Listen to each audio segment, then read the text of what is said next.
despite all the algorithms that exist, people still find and listen to podcasts because of what other people suggest.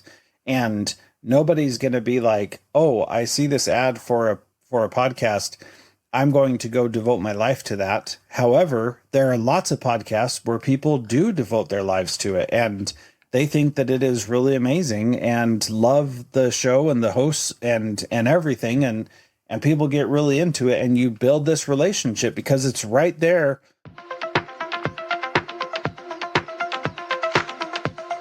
Why would a network intentionally allow some shows to completely opt out of running ads while still letting those hosts participate in network revenue? Wild, right? For most podcasters, juggling production, editing, tech headaches, it's just part of the job. When it comes to monetization, most networks follow a simple rule. No ads, no payment. So why does a network look at things differently? Today's guest is Jethro Jones. Jethro launched his first podcast back in 2013, not because he wanted a big audience, but because he was an assistant principal at his school, desperate for real answers to his own questions. That show became the flagship for what years later would turn into the B Podcast Network, now hosting 30 shows, education-focused podcast. The network itself only launched in 2022, but its operational quirks breaks a lot of common assumptions. I'm Greg Wasserman, the host of this amazing show, Podcast Network Insights. Spent 15 years in advertising sales, and since 2021, I've been immersed in the podcast ecosystem. I believe that life is about time and relationships. You never know where one conversation may lead. And as a result, I've built a lot of relationships, specifically in the podcast ecosystem, from solo creators to, like my guest that I bring to you today, network operators. If you've ever wondered whether joining a network makes sense, how these networks actually run, other networks you could consider joining, advertising with, partnering with, or learning from, my goal is to give you a real look behind the scenes so you can confidently navigate whether you host, produce, sponsor, or run a network of your own. As you listen to this conversation with Jethro, I want you to notice how he approaches that ad placement, revenue sharing, and host autonomy, not only in theory, but as an actual business policy. This isn't just a story about creator rights. It's a look at the practical trade-offs and what happens when you build around context, not just CPMs. Before we get into the conversation, this show wouldn't be possible with some amazing sponsors. So I have to say thank you to the shows produced by Stories and Strategies. If you don't know them, I highly suggest you reach out and learn what they do. I'm using RSS.com for my podcast hosting because let's be honest, podcast hosting is not just storage. RSS.com provides so many features to ensure a great podcast experience, easy to use. They maximize my distribution. They have a community for me to learn from, monetization solutions, and so much more. As a podcaster, systems and processes are key for consistency. That's why I use Northflow, a dedicated project management platform built by podcasters for podcasters.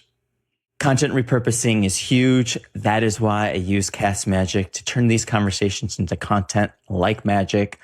It allows me to create the content for my guests and so many more assets. Lastly, stay tuned after the interview as there's more to this conversation. And no, it's not to get you to subscribe to the show on your favorite platform and leave a review. But if you're listening to this, you work in the industry, you probably should be doing that. And I appreciate you for it. And of course, no, it's not to encourage you to sign up for my newsletter and discover more podcasts because we all know podcast discovery is difficult. And I'm always looking for new shows that I can highlight, hence the newsletter. With that said, let's get into this conversation. All right, Jethro, everyone that's listening knows that the show is called Podcast Network Insights. So I always like to start with, when you hear the word podcast network, what comes to mind? Well, to me, I think podcast network means that it's a group of shows that if I like one, I'll probably like the others. But I don't know if that's right or not, or if that's how other people feel. But if they're not connected in some way, I feel like they're not going to be, I have a hard time calling it a network. You know what I mean? No, but that's why I love asking the question, because each person gets to share their own insights. It's not for me to judge because everyone's got a different answer. And that's what's so exciting to hear, like the person who's running a network, how they view podcast networks. And we'll talk about this later, like how it's evolved, how your network, like why did you call yours the B Podcast Network when your podcast is all about, or I should say the network is all about the education space? Yeah, well, the B stands for Beyond Education, wherein we didn't want to just be just normal education stuff. We wanted to push people beyond what education is typically thought of and do something that is bigger and better than that. And so my podcast, Transformative Principal, that I started years ago, is the flagship show on that network. And I have always been trying to redefine what education looks like and what it could look like. And especially today in the world of AI, it can look very different than how it has in the past. And we need to rather than run from that, we need to embrace it and recognize that we should be using these tools to make things better, but we shouldn't just be using the tools to make it so that we can do the same dumb things we've always done faster. So when I say beyond education, I mean, education is not just going and sitting in a classroom. There are thousands of ways to learn things. Podcast is one of them. And so there should be an opportunity for us to talk about a lot of different things on that network that relate to it. So, we wanted to make it something that was valuable and worthwhile for anybody who's thinking about education and not be limited to just K-12 education, for example. So we've had shows that are about parenting. We've had shows that are about health and fitness. We've had shows that are about K-12 education. That's what most of them are. And then other things as well, because the idea really is let's go beyond just what we think of as education and do something bigger. And then my partner, Ross, he suggested that we focus on be the change that you want to see and have that be another thing that B means, that Gandhi quote, be the change you want to see in the world. And so that's the second part of what that means. And both of those, that's why we chose the name. But also, I'll be honest, Greg, we just needed some kind of name that I could get a domain name for. And B Podcast Network, I got the domain for. So that's another reality of the world we live in. I mean, sometimes it's always the case. It's like, what can I get a domain for? Everything is taken. I try not to be too precious about those things. And there's a balance between being too precious about it and recognizing that, it is life and we can just go find something else that's going to work out. So don't need to get too stressed about it. Makes complete sense. So, I mean, you mentioned your show. We know, at least I do, so everyone will now learn. But your background's in education. That's how you started this. But give everyone the origin story of how the network actually came about. Yeah, well, it does start with my podcast because I was an assistant principal in a school and I wanted to become the best principal that I could be and really transform education. And I did not think that my district was giving me good enough professional development to help me become as good as I could be. And so I used what I consider now a total cheat code. I went and found other principals who were doing things that I wanted to do. And then I asked them questions that I needed answers to in the moment and recorded that and shared it with other people. And so it was really me scratching my own itch, trying to figure out how to be the best that I personally could be and reaching out to people to make that happen and saying, I'll record it and share it with others. And maybe that will get more people to say yes to me. And so that happened and it was successful and lots of people listened to it. And I was really grateful about that. But for me, it was learning in dog years because every week I would implement the exact things that I was asking about because they were the problems that I was facing in the moment. And so I learned a ton over a short amount of time and it was really awesome and so good. And so as I got better at it, people started asking, well, how do I do this? And I've said for a long time that everybody should have a podcast. And so I've encouraged and helped dozens and dozens of people create podcasts, get in the top 10% that Listen Notes tracks and that kind of thing. And it's been really valuable because even if nobody listens, it's still valuable for you to record yourself and what you're thinking about now and share that with others, even if, you don't have the success that you feel like maybe you should have. No, I mean, you and I both agree on that whole point. I believe everyone should have a podcast. And the way you did it was less about the downloads and more about, hold on, this is a way for me to learn and implement. And who knew you would start a network because of it? Yeah. So let's get to the actual network. Once a bunch of people were asking, I was like, man, I know how to do a lot of these things. It's actually easier if I just do that part for you and take away one of the barriers for you to start your show, which is doing all the technical stuff of getting it together and uploading it and broadcasting it everywhere. And so I just got a bunch of people that I know. And the other thing is that I had branched out into different areas and wanted to do different kinds of shows. So I had 4 or 5 shows of my own that I was doing. And I was like, well, they're all kind of related, but they're different enough that they justify being different shows. And so we'll just make a network out of it. And Ross Romano, like I said, my partner, he was on board. And so we got it together and then brought a bunch of people with us. And it's been a lot of fun. I've really enjoyed it. So basically it started with your one show. You expanded to a couple more shows, added other people to the show. You're like, all right, I got a network now.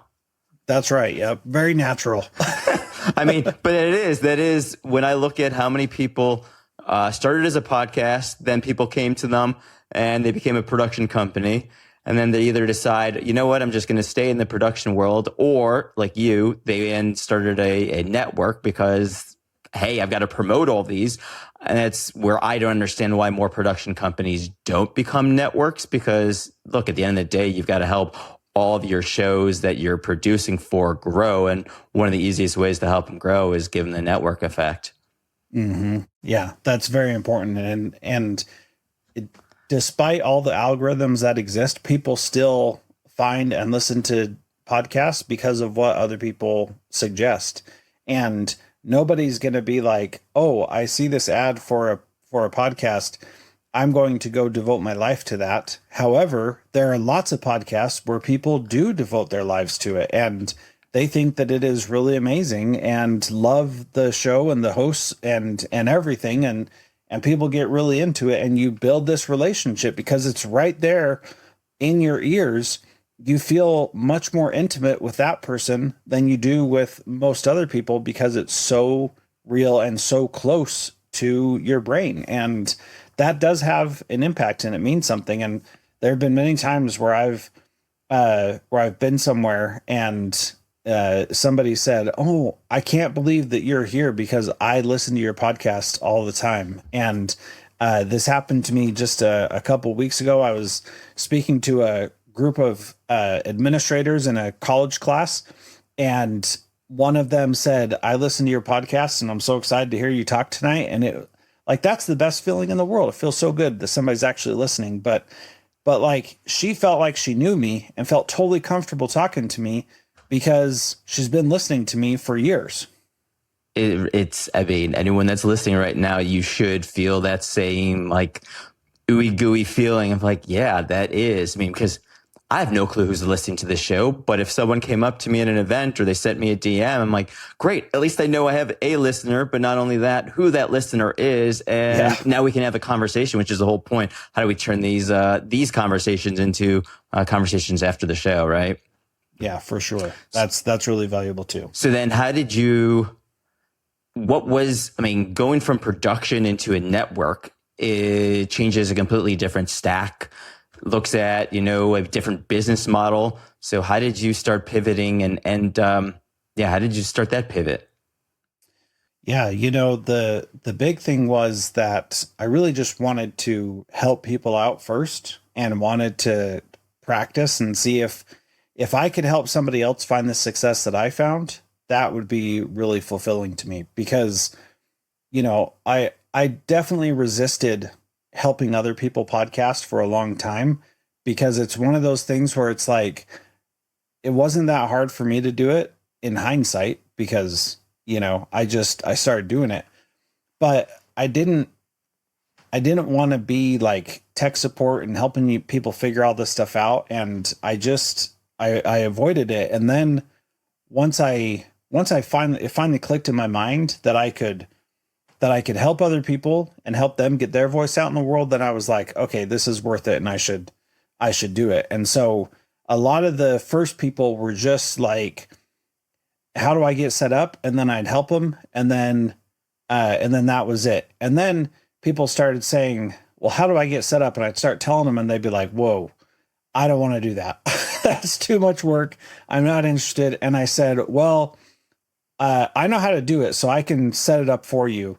And, it'll cost you a little bit of money, but I didn't charge much at first, because I was like, this isn't really that difficult. And, as time went on, I figured out what it really cost me to do it. And that people weren't just paying for like me to do things, but that they were paying for me to consult them and guide them.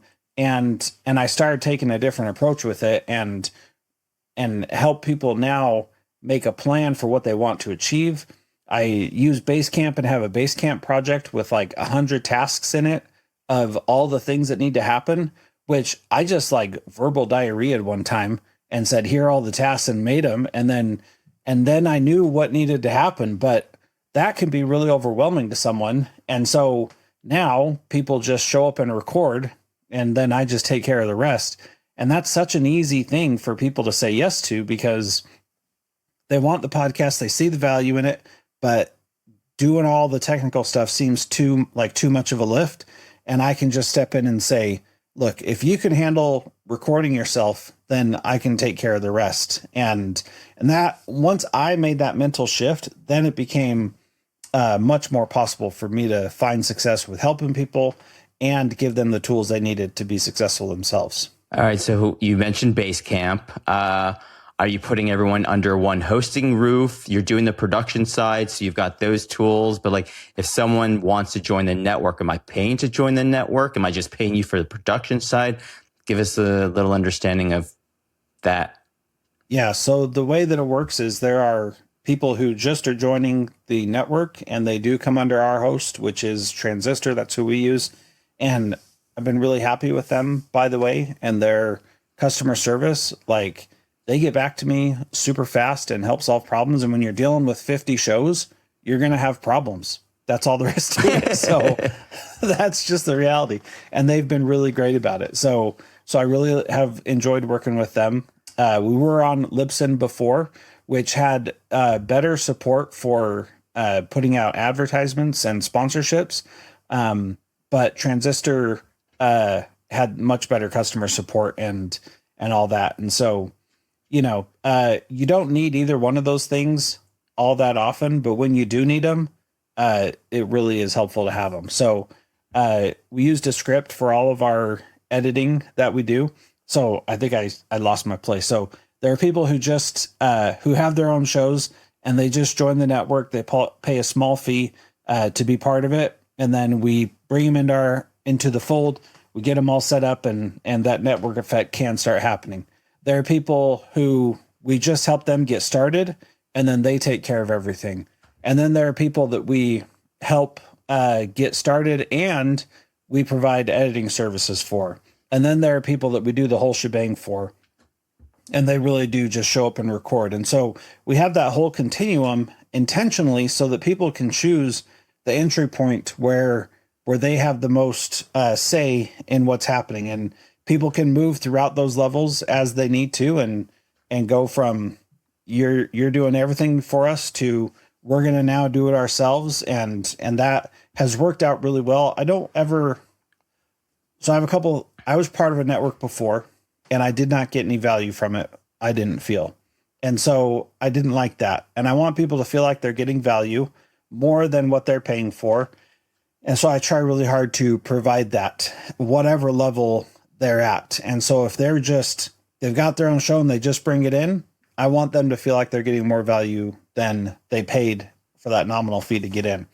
And if we're doing the whole shebang, I want them to feel like it's really worthwhile and it's really valuable that we're doing it for them. So what is the value that if I was a new podcaster, what is the value I should be? Because as you said, you were at another network, you weren't feeling like you were getting the value. So if I was a podcaster looking to join a network or thinking about joining a network, what should I be considering? If you compare where you were and what you're offering now, I wouldn't even know where to start. So give us the idea. Yeah. So a couple things. I think it's really important to have the network effect there of being able to get together and be in communication with the other podcast hosts. And so that can look like monthly meetings where we come together and just talk about what's going on, or that could just be email access or phone access or whatever you need. So that's one thing. Number two, if we're doing all the work for you, you really just need to be able to upload the files to us and say, we're good. And like, that really is the value, like, yes, it's going to get edited, it's going to get published, it's going to look good and have a website and all that kind of stuff. And that's all great. But, you're really taking that load off of them. So all they have to think about is just recording the show, and that's it. So, we have a website for every single show and that's built into Transistor, which is really nice. That's a very nice feature that I like a lot. And then we also make sure that people where it's appropriate, that they have some opportunities to participate in sponsorships if that's what they want. Not everybody wants that. And so, with each person who comes in, we have a talk about what does value look like for you. And then we strive to meet that and exceed it for everybody. So are you the quote unquote sales team going out there trying to find sponsors, or where does the sales arm of the B Podcast Network come in? Yeah, it is mostly me and Ross, and we have a contractor that works for us who helps out and gets a commission basically when she brings stuff in. And that's, and then the other thing is we offer kickbacks to our hosts if they pass someone along to us. And so we pay them when we get a sponsor on the network. And my goal there is that we could pay them more than they would have been able to get on their own, because the network is so much bigger than their single show. And so that's one way that we try to push that, give that value to them. Got it. So if I found a sponsor, I'm like, well, I can go sell the sponsor for, the 100 downloads I have, or let me go refer to the network and go, hey, sponsor, you can now sponsor the entire network, which is a lot larger, and hopefully everyone makes more money on that regards. Yeah. Yeah. Yep. That's really the idea. So the key though is to be personable and interact with each person and say, what is the value that you are looking for? And then how do we deliver that? And that's really what I'm going for. And so from the network standpoint, because we've talked about this, but it's good for the listener, you're a niche, like your audience, I think, what is it? 30 shows, right? 50 shows? 30 active shows. 30 active 50 shows. Total. Yeah. Because there's a lot that aren't active. Right. So you're niche in the sense of the content you're working on. What is that sponsorship model? Not in terms of dollars, but like being able to get sponsors, because I would imagine a network like yours, you speak into this niche audience in the education space, you should be able to charge higher CPMs, but get good sponsors. Are you finding that an easy thing, or they're looking at you as going like, no? Yeah, there's a little bit of both. One of the challenges is that companies still don't see the value in podcast advertising as a whole. And so some companies are like, I don't know, I don't think that's really going to be worth it. But the value that we have is that we have college educated professionals who have good long-term jobs. And typically, even though educators don't make a ton of money, they still, in their household, still make a good amount. So this is not like, we're not advertising to the masses, but we are advertising to college educated people who have a job, which is beneficial. And so right now, and what it has been so far, is a lot of advertisers in the education space where they want to have educators making the decisions about purchasing their stuff, which is understandable. And I get that. And that makes a lot of sense. And so what I would like to do is move into more of a broad type of sponsorships where people are targeting college educated folks for different things. And that's something that I'm actively thinking about and trying to figure out what the best approach is there. So if you got any tips for me, Greg, I'm all ears. More lifestyles you're looking for. How do we go ahead and say, hey, the lifestyle that we need, or the lifestyle of our listeners, as opposed to the buying decision in their school systems, right? Yeah. So for example, this is one that I think is a very good alignment, but I haven't reached out to anybody like that. But one of the aspects is as a audience, we have people who have a month every year that they basically have off of work. And what a great opportunity for a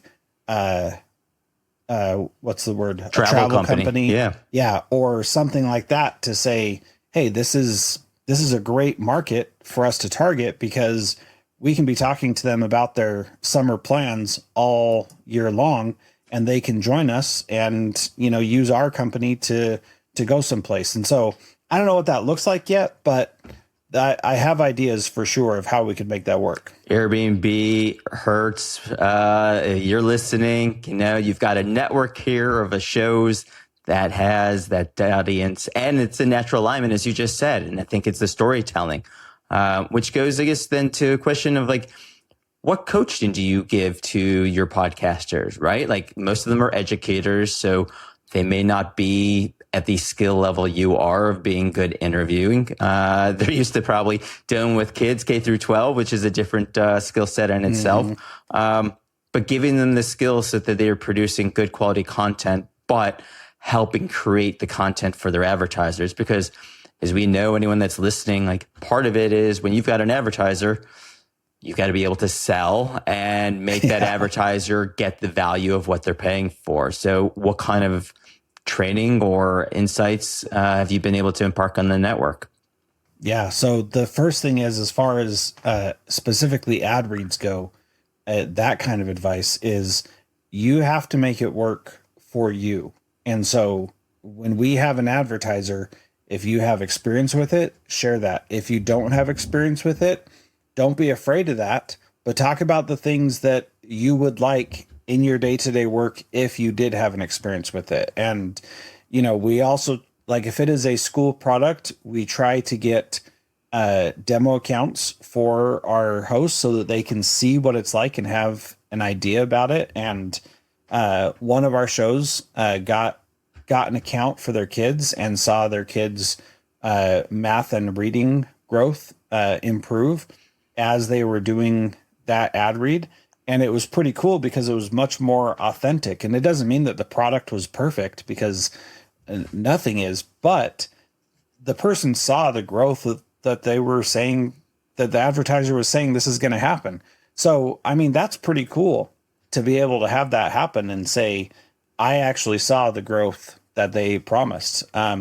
So the advice of make it apply to yourself really does apply to the podcast as well. When you are doing interviews or you're doing a solo show, you need to let your nerdiness show, and that is totally fine. And everybody gets nervous or apprehensive about sharing what they're nerdy about, but the reality is that's what they can tell when you really care about something and are really nerdy about it, and they lean in more and want to hear more of what you have to say because they know that you have done more work on that than probably most other people because you're a nerd about it. No, it's the authenticity that we all crave, especially on a podcast. So for sure. If you did the same show I'm doing, or vice versa, I did your show, and you had the network knowledge that I'm coming at, or I had the principal knowledge that you came at, people are still going to tune into us differently just based on who we are. Forget the knowledge, just our talk, our tonality, our personality. So like, that's the joys about being a podcaster. It's like, let that shine. Yeah. And you don't need to be afraid of it. You don't need to worry that like you're coming across too much of a fanboy or fangirl about something. Like, just let it happen and own it and be okay with it. And, you know, I get on soapboxes on my show all the time about different things. And every time I do, I can tell by how I feel that this is going to resonate with people. And then it does every time, because people love to hear that passion about what you're talking about. And so, you know, that's the biggest thing that I try to instill in all the hosts is be nerdy about it and don't be ashamed of your nerdiness at all. There you go. So you got 30 shows. I can't remember the stats, so you'll have to correct me on this, but like there's so many teachers, there's so many in your neck of the woods, principals, like why aren't there more shows, or is the network able to grow more? What is stopping? Is it a matter of teachers aren't paid, they're already overworked? How many of them are actually starting a podcast to continue the conversations that they're nerding out on? Yeah. Well, it's real interesting because I think AI is having a part to play in this also, but there is an energy around industries, and the education industry does have an energy around it also. And over the past few years, it's been really tough and heavy. The education industry has been, and that's been the feeling. And one of the things that I think AI is helping with is that it is allowing people to start to find a little bit more time in their day and be able to step back a little bit. Whereas before it just felt like there was so many expectations and so many things that you had to do as an educator. And I think that people are starting to feel like there's a little bit more room to play, if you will. And definitely from, about 2012, when I was starting my podcast, until about 2018, it felt like the energy was really positive and there's a lot happening. And so there are these places where people go in education where you get really deep into certain ideas and strategies and different things like that. And so being able to tap into those, like, for example, we have a show on the network called Better Teaching, which has just exploded because the host, Gene, all he talks about is really good ways to teach. And it's great because he's really passionate about it. But here's the thing, Greg, that's so fascinating. I listen to his show and I am like, that is not how I would teach ever. And so it could easily become like a hate listen for me, where I'm like, this is not how I would do it at all. This is crazy. But as far as like, is there room for growth? Yes, because there are a lot of categories of job that we aren't covering on the podcast yet. So here are a couple of ideas. And if any educator happens to be listening to this, you got to reach out to me and join the network, because let's get these things going. So school counselors is a whole category where we don't have any shows specifically for them. We have some that are kind of tangential, but not totally. We also have, I'm not kidding, you're going to laugh, but custodians. 100%. There is a market for custodian focused podcasts, because those guys and gals are working all the time and they can be listening to stuff while they're working. And there are some crazy stories from custodians that you could have a lot of fun with. We have shows for superintendents, assistant superintendents. What we don't have are some very focused shows for director level positions, which are curriculum, technology, human resources and education, finance, all this kind of stuff. Those are all places that are ripe for opportunity, because there are a lot of those people around. So we are in talks with a group to do one for business office folks, people who are purchasing and facilities and those kinds of things in school districts. Because again, those people have a very real job that needs to happen, and they could use support, they could use camaraderie, they could use a network. All those things are important. So there's a whole bunch of things that we could do in education. It's not just about teaching, and that's just being narrowly focused on the education market, right? So beyond that, there are other things about going beyond education, about fatherhood and motherhood and grandparenthood, that those are all open opportunities in my mind for how we could do that. Homeschooling, charter schools, and all that stuff. So there's plenty of room to grow and plenty of opportunities. If anybody's listening, you want to do more education stuff, hit me up and let's figure out how to make it happen. There you go. Well, to that point, let's flip it. What are the red flags if I was to look at joining a network? You just gave me all the reasons why I'm like, oh, this is a great topic. But like joining the network, and you gave us understanding of your network. But like, if I'm looking to join a network, what should I be looking for? What should be questions I should be asking? Yeah. Well, and another one is editorial control. Is if I can't say what I want, then and I have to be muzzled if I say something that bothers somebody, then that's a problem. Now, Gene, that I mentioned before, I do not like what his podcast is about, and it's not for me, but there's a whole bunch of people for whom it is for. And so you need to be asking, am I going to have editorial control? And am I going to be able to say and talk about what I want to, even if it's not in line with what Jethro thinks? And absolutely, like that is mandatory for me personally, because I would hate if somebody was like, oh, Jethro, you can't talk about that. I'm like, yeah, right. Come on. So like to a certain extent, we are not a political podcast network. So the political stuff is just not, it just doesn't really have a place. But do people say political things? Sure. But it's not like that is our focus. If that were, then I would say, maybe our network isn't the right fit for you.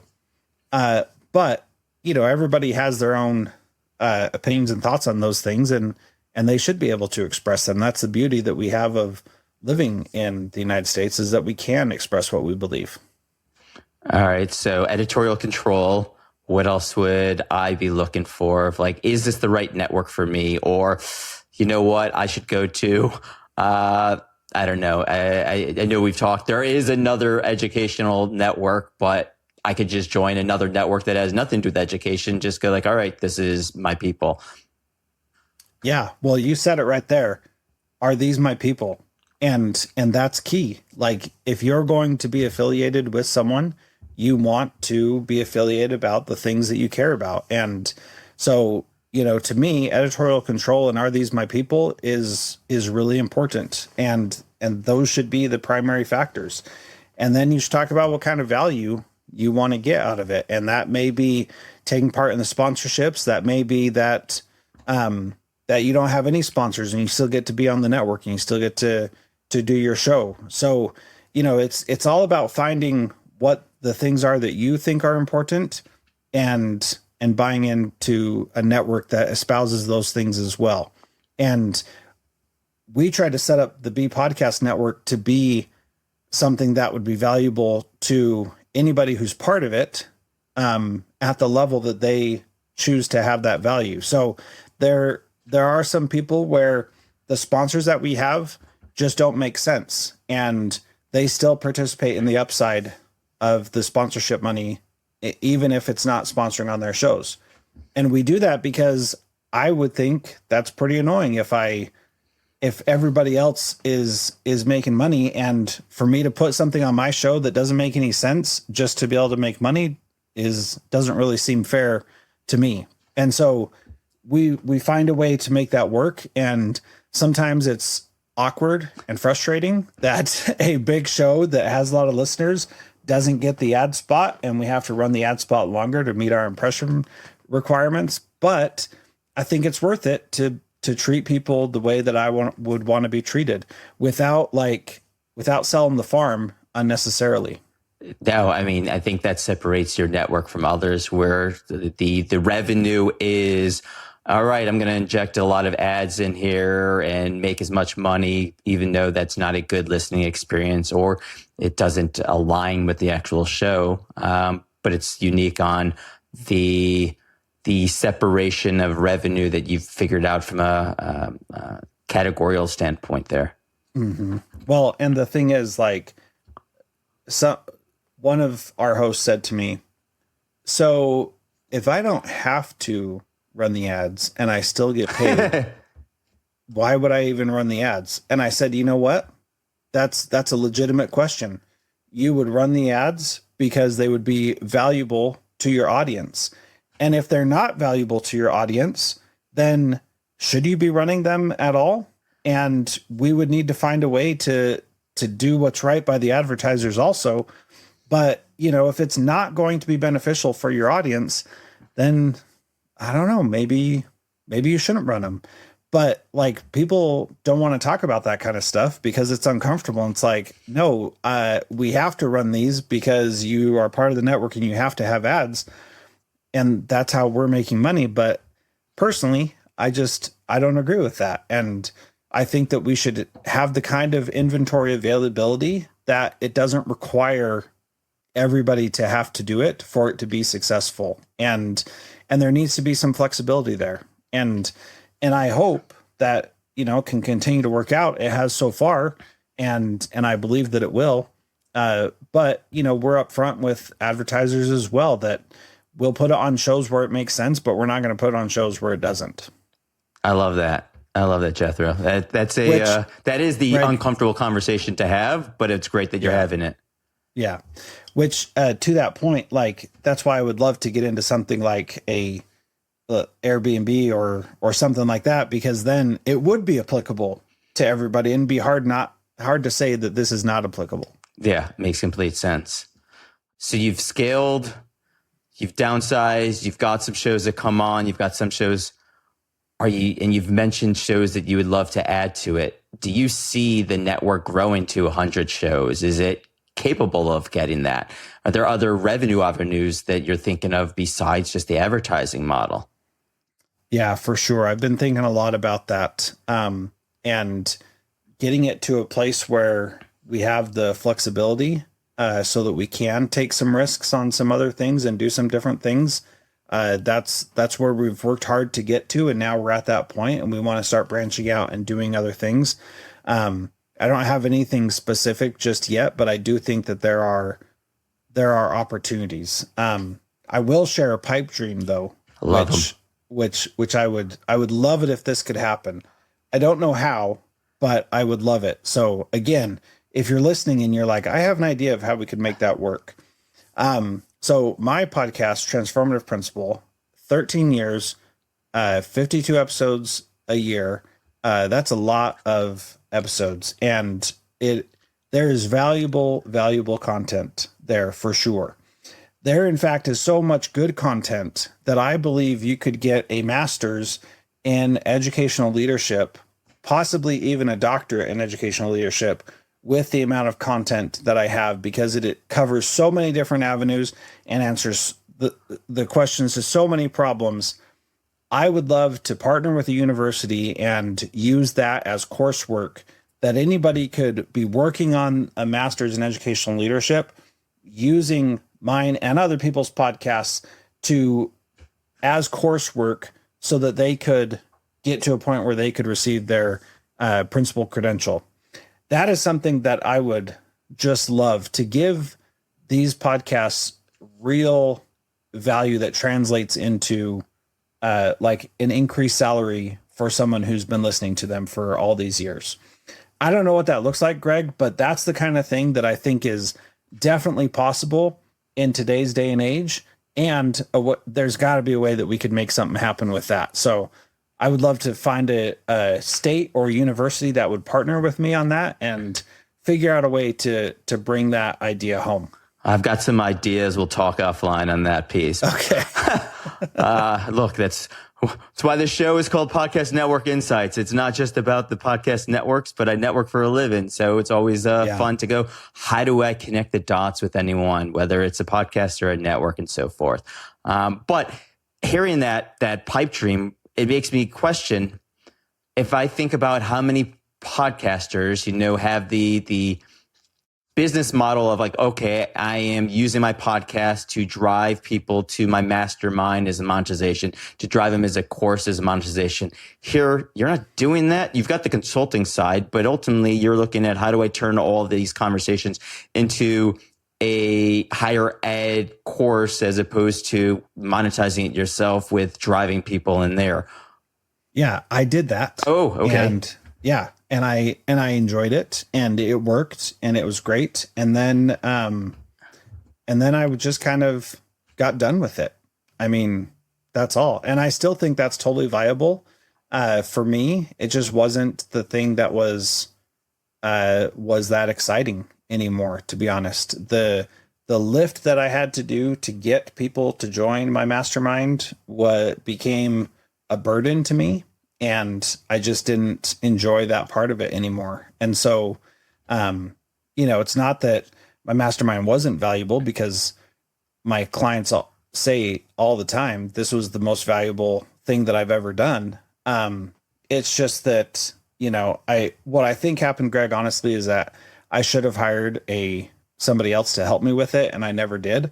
And I just did all myself. And had I hired someone to help out in some way, be that sales or booking meetings or doing the busy work on the other end, it probably would have been a lot better. But I didn't ever do that. And so then I reached a cap. And then once I reached the cap, then it was so much effort to go to the next level. And, I didn't. So, is there space for that? Yeah.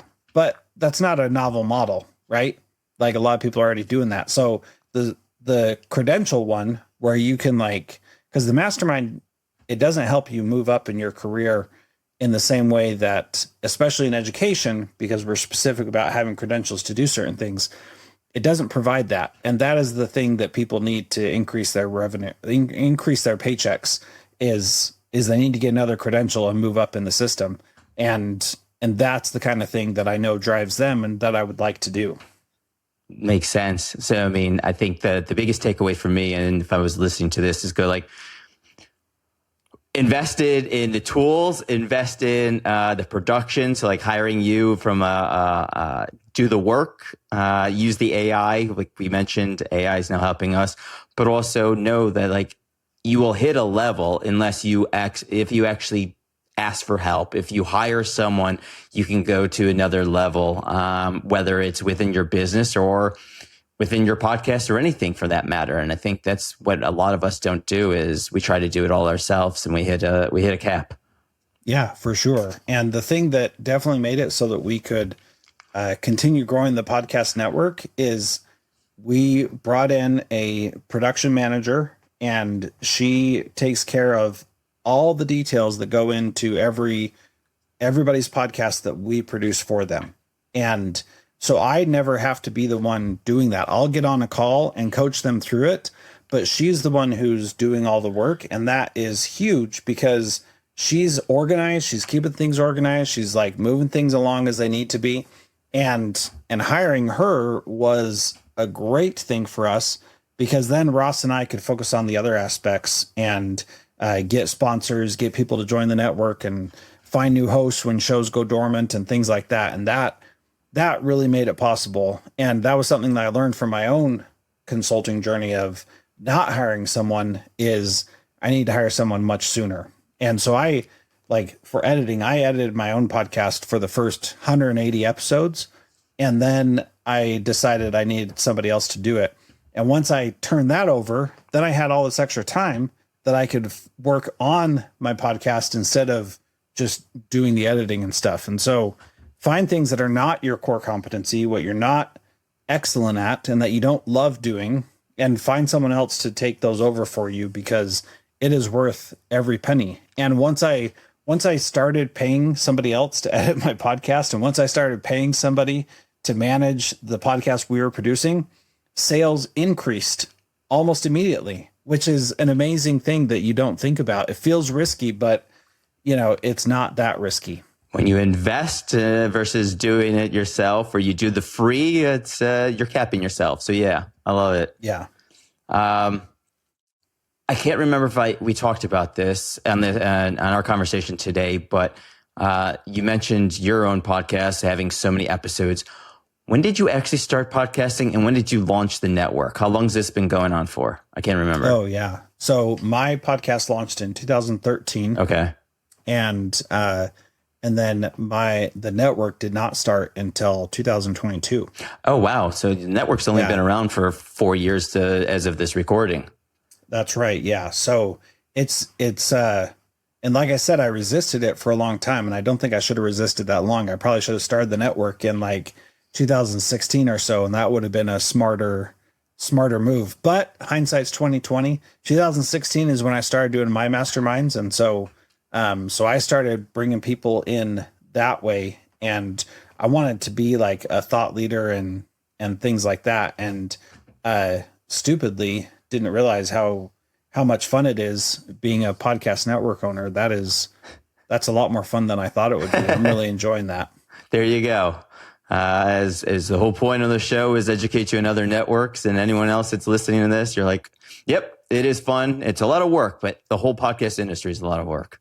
Yeah, for sure. So, and a lot of fun too. So where do you see the industry going? We haven't even touched on, video or any of the big changes that are going on, but for where you sit, what are you looking at? What are you following? Well, it's becoming easier and easier for people to do things like us recording this. You're using Riverside. I used a script for my recordings. This is way easier than having somebody download a Skype call recorder on their computer and trying to figure out how to get them to use it right and make sure it recorded their side and having a backup recording on my side. So the technology is becoming way easier, which is great, and making it possible for people to have their own shows. And just like we saw with social network, where everybody can find their community on a social network, everybody can find their podcast community as well. And the thing that needs to stay front and center in my mind is that these are opportunities for real people to talk with real people about what's going on and how they can live their life and make decisions and improve. And, we do have one show on the network that is all AI speakers. And the reason why I went with that one and invited him on the network is because he's been writing for years and wanted to do something audio based, but doesn't have the time, energy, expertise, or anything. And so he takes his research, feeds it into an LLM, then gets a script and produces some good quality audio that's based on his research and writing. And so it's not just like he's saying, AI do this thing, but it's taking the stuff that is only accessible right now via text and making it accessible in another way. And I think there's lots of opportunities for all kinds of ways to look at this going forward. And to me, the key is about people to people and real people being able to have real conversations. And that's the thing that really matters. And that's something that's never going to go away. And so, that's where I want to focus my energies and my time. So from a industry standpoint, you mentioned AI, but you're still focused on how do I get more shows into this network that are people having real conversations, that are bringing the insights to all those different verticals you mentioned to the landscape, and giving them the place to listen or watch, or however they want to consume it. Yeah. And since we're focused on education predominantly, again, education means more than just K-12 education. So how do we teach new things? How do we learn new things? What does that look like? What does that feel like? And how can we continue going down that path? There are lots of things. In 2016, I also started doing summits, and those are a great way to pack a lot of information into a short amount of time and to bring people together for a time period. The technology's gotten a lot better about that also. And so all these things have an opportunity, and really the challenge is people only have so much time to listen to podcasts and do different things. One of the things that I'm starting, hopefully next month in May, is a best of the B Podcast Network, where we'll go through the shows that have been released in the last week and have a special segment from each one of those shows on its own feed, so that you can hear good parts of other shows, get exposed to them, and then also be able to go find them. And like with 30 active shows, there's just no way for me to listen to all of that. And so I am definitely going to be using AI to help me find the great clips and put them into a package and help me with that, so that, I have the capacity to listen to an hour-long clip show that's valuable, but I don't have the capacity to listen to 30 hours every week and make a decision about what's going to work there. So those are the kinds of things that I'm thinking about, of getting the word out more, helping people be exposed to more, and giving my hosts an opportunity to have people hear them that might not otherwise hear it. That's interesting.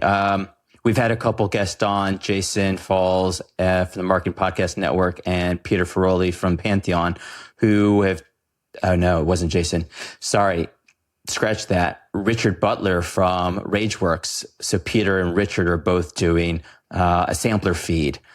What you're doing is taking it even a step further. Instead of they're just putting all the shows into one feed, you've now decided, I'm just going to put clips from these shows into one feed and make it easier and digestible that way, which takes a little more work, but it allows a person to go like, all right, this is only 3 minutes of this, and this is the best piece of that. If I want more, I'll go to the actual show. So you've taken it a step further. Interesting.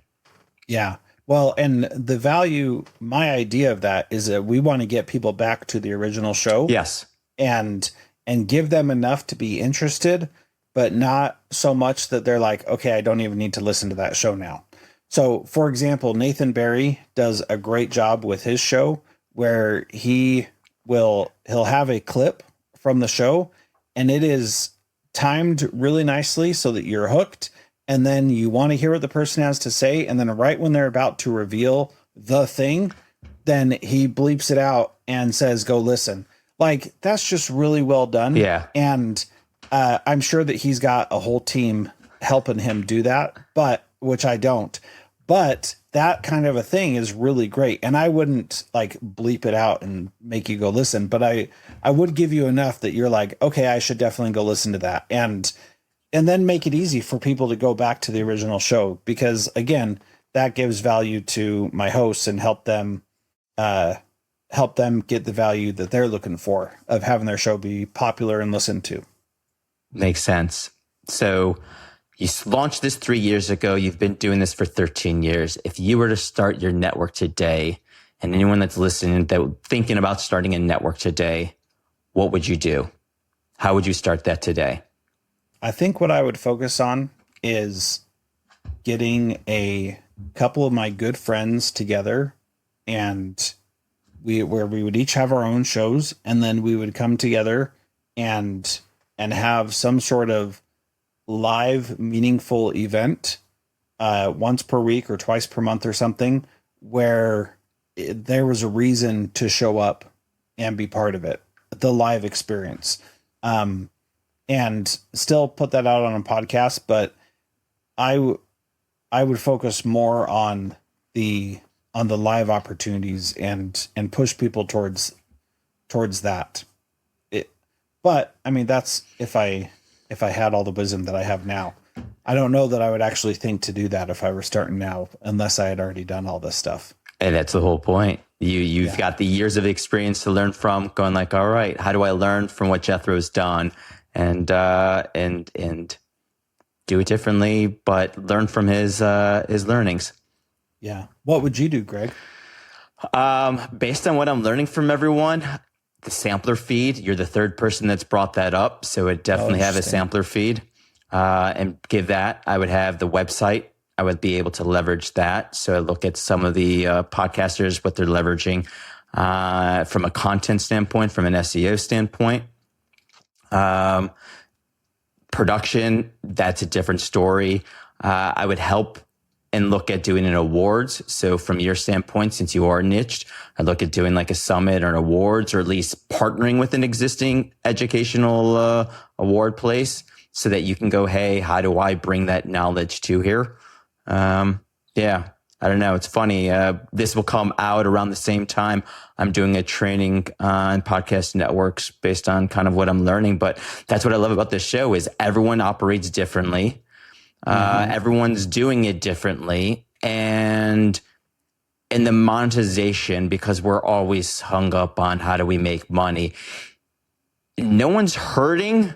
Others are doing far better than some, but that's by design, which is really interesting because it's like, I'm trying to be of service. I could make more money doing this. I could charge more doing this. I could figure out more ways to rack my brain so I can make an extra buck, or I can just be happy with the service and being of service that I'm providing to people, and getting the message out there, which we need both sides of the coins and both of those kind of network structures. Mm-hmm. Yeah, I think so too. You brought up awards. We do have an awards thing for education focused awards. So like here's how I'm interpreting, how I'm reflecting on what we've talked about today. We've done all the right things and have dabbled in everything we possibly could. And we know all the things that work and don't work. And what I've been reflecting about as I've been preparing for talking with you is I just need to quit being lazy and do more of the things I know that work. And because I do already know, and we already have the tools and all the resources in place. We just need to do it. So this conversation was really good for me in that regard, in that I'm seeing all these things that like we really have done a lot and done well, and we just need to keep doing it and do the things that we enjoy and that work. And it's not as hard for me as I make it seem sometimes myself. You know, I get in my own way sometimes and think too much about things, and I just need to like get out of my way and just do what needs to happen. I mean, look, you've been doing this 3 years. Mark LaCour came on this show and he said his advice was any network operator, grind it for 5 years. It'll be a grind, but if you can make it to 5 years, you'll hit that level of success. And so 3 years, you've literally just said, I've done it. We just need to do more of it and get out of the way. So your next 2 years are going to be really exciting. Yeah. We just need to we need to just grind through the next 2 years and do those things that we have done in the past and re-up them, and we'll be fine. Yep. There you go. Thank you, Greg. I needed this today. There you go. Therapy sessions and validations. I love it. That's right, man. Well, as we round out, I always like to end with these last 2 questions. And for you, it becomes even more particular since you're in the education space. But one book that you would recommend to people, could be anything, whether it's literature, a business book, you name it, you get to recommend it. Yes. Well, my number 1 book is the Book of Mormon, but not everybody's religious. So my number 2 book is The Courage to be Disliked. Who's that by?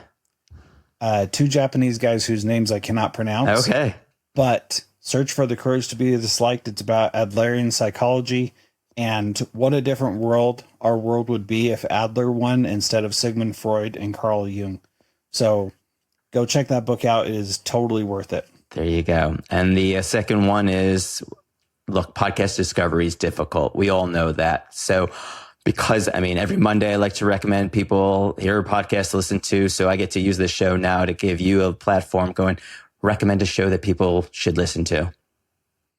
Well, I already talked about Better Teaching, Gene Tavernetti's podcast. That one's great.